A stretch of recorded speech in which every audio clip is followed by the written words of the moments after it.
Hello, everyone, and welcome back to Queen Elizabeth, A Day in Her Life. As I've done for the past few weeks, I made some royal news that I'm going to include this week. Mostly it's lighthearted, and so the first story came from She Knows Online, October 22nd, 2024, and it's called 16 Rules the Royal Kids Have to Follow. And I didn't know that they had to do so many things, so Prince George, Princess Charlotte, and Prince Louis have to learn a foreign language. Because they're royals, every single member of the family has to learn at least one foreign language. Prince William speaks French, Swahili, Welsh, and Gaelic, as well as English, of course. As for Princess Kate, she's fluent in French and speaks a bit of Italian. Now even the royal kids have to know another language, and their kids are learning Spanish. They must wear the Honiton christening gown to get baptized, so they take baptisms very seriously. For instance, the royal kids' mandatory christenings must be overseen by the Archbishop of Canterbury and features holy water from the Jordan River. Along with that, the kids have to wear the same clothing, the Honiton christening gown. They can't travel with another direct heir. While Prince William and Kate Middleton break this rule frequently while flying with their kids, it's actually a big no-no to have two heirs on the same flight.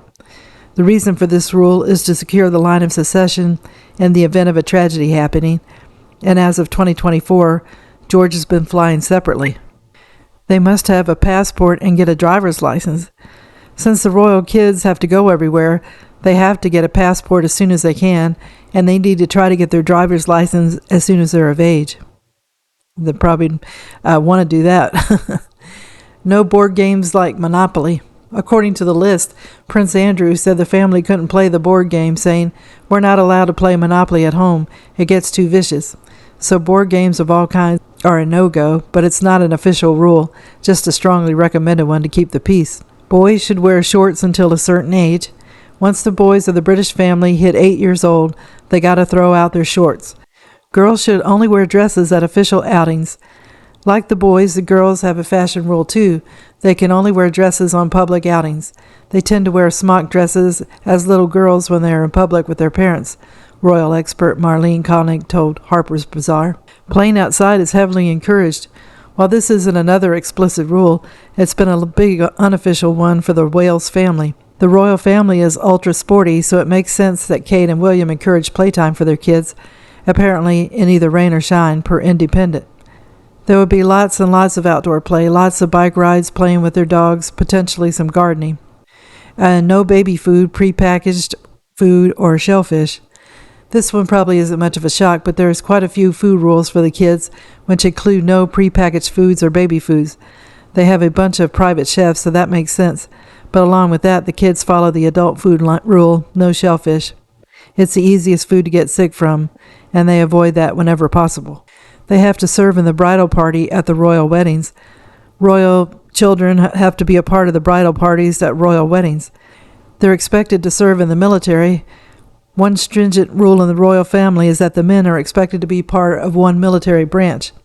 For the women, it's optional, but we may see George and Louis enter the military at one point, like their dad and uncle did. No electronic toys. This is a newer rule, obviously, but it seems that Prince William and Princess Kate don't allow any electronic toys. They prefer their kids to do more enriching activities and avoid them having tablets, iPads, and anything of the sort. They have their own table at Christmas lunch. The royal children spend Christmas at Sandringham with the rest of their family, but for lunch they have their own room. They can't open any presents on Christmas Day. Opening presents on Christmas Day is a tradition the royal kids don't know about because they open all gifts on Christmas Eve and go to church on Christmas. Per express, on Christmas Eve, the royal family lay out their presents on trestle tables and will exchange their gifts at tea time. This rule was first introduced by Prince Albert, and along with opening gifts won that day, the children add the finishing touches to the 20-foot Christmas tree and the white drawing room. Meetings with foreign leaders are off limits. It's true royal kids can't meet the leaders of foreign countries. However, William and Kate broke that rule when Prince George, in 2016, met former U.S. President Barack Obama. However, it hasn't been done since. They must follow all bowing, waving and curtsying etiquette. They have to learn about the proper posture along with when to bow and curtsy and to do it properly. They have to learn the proper wave and more and have to master all this at a very young age. Our next story is from People Online, October 23rd, 2024. Queen Elizabeth's former private secretary says Australia treated the Queen like Taylor Swift. It was electric. Alyssa Anderson recalled the crowds, the genuine people, just the adoration that the late Queen encountered when they visited Down Under. Alyssa Anderson accompanied the monarch on what would have become her final tour of Australia in October 2011, when Queen Elizabeth visited Canberra, Brisbane, Melbourne, and Perth. Anderson told The Sun the Queen was so popular Down Under that it was comparable to a singer beloved by many. I remember the crowds, the big Aussie barbecue in Perth, which was the last big event. It felt like the Queen was Taylor Swift. Honestly, the crowds were enormous, cheering. It was electric. The Queen first visited Australia in 1954 when she was just 2 years into what would become a historic 70-year reign that ended when she died September the 8th, 2022, at the age of 96. She would go on to visit the Commonwealth realm 14 more times before the final 2011 tour, bringing her total number of visits to 16. That's impressive. Anderson pointed to the crowds, the genuine people, just the adoration that the Queen and her husband, Prince Philip, encountered when they visited the country. It was a real boost for the Queen and Prince Philip because you never know how many people are going to be interested, but clearly they were, she said. The Queen's son, King Charles, just wrapped up a 6-day tour of Australia with wife Queen Camilla before heading to Samoa on Wednesday, October 23rd, to attend the Commonwealth Heads of the Government meeting, 2024 there.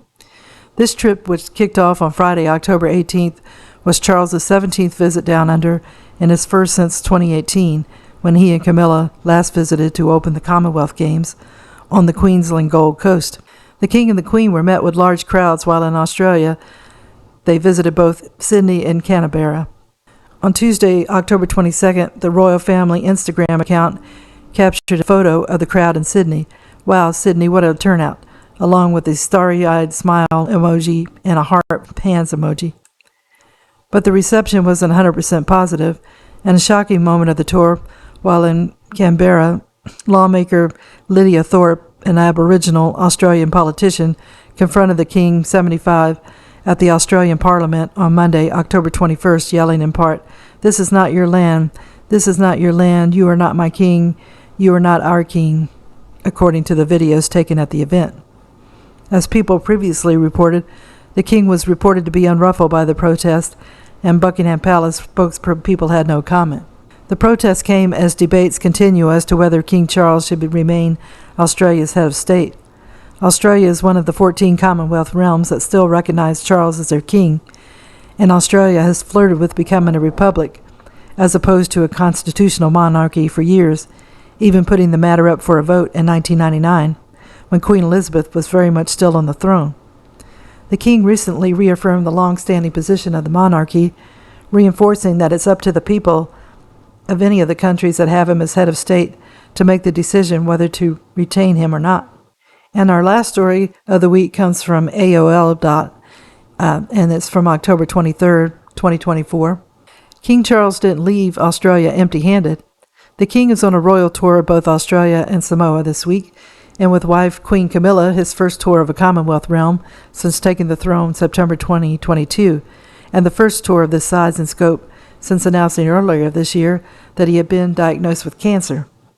King Charles, 75, and Queen Camilla, 77, touched down on Samoa Wednesday, October 23rd, but not before receiving gifts to take back to the UK later this week for grandchildren Prince George, 11, Princess Charlotte, 9, and Prince Louis, 6. The children of son Prince William and daughter-in-law Kate Middleton. In addition to the Prince and Princess of Wales' 3 kids, King Charles is also the proud grandfather of Prince Archie, 5, and Princess Lilibet, 3, the kids of son Prince Harry and daughter-in-law Meghan Markle.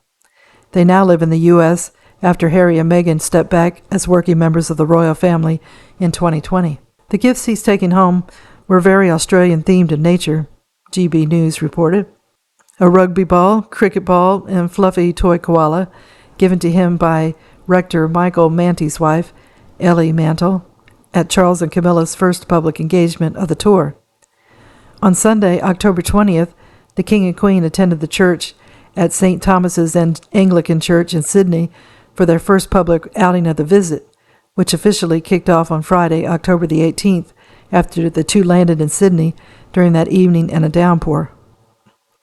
It's a great honor for us, as it's the first opportunity for the public to see the King and Queen, Mantle said per GB News. After the hour-long church service, the King and Queen signed Australia's first Bible. In addition to the gifts given to the King by Mantle, crowds gathered outside the church and also gave the royal couple more Australian-themed gifts, including tonics, tea cakes, kangaroo jerky, and bouquets of flowers, which were taken to Admiralty House, where they stayed while in Sydney, according to GB News. Back home in the UK, George, Charlotte, and Louis are on half-term break from Lambrook School. Their first break kicked off Friday, October the 18th, and they'll return to the classroom on Monday, November 4th. While it's unknown which gifts will go to which grandkid, it might be a safe bet to assume that the rugby ball and the cricket ball might be headed Prince George's way. So that's all the royal news for this week. I hope that you enjoyed the video, and if you did, if you could give it a thumbs up, it would be greatly appreciated, as always. I wish everybody a good day, and tune in again soon for another episode of Queen Elizabeth, A Day in Her Life. Thank you. Bye.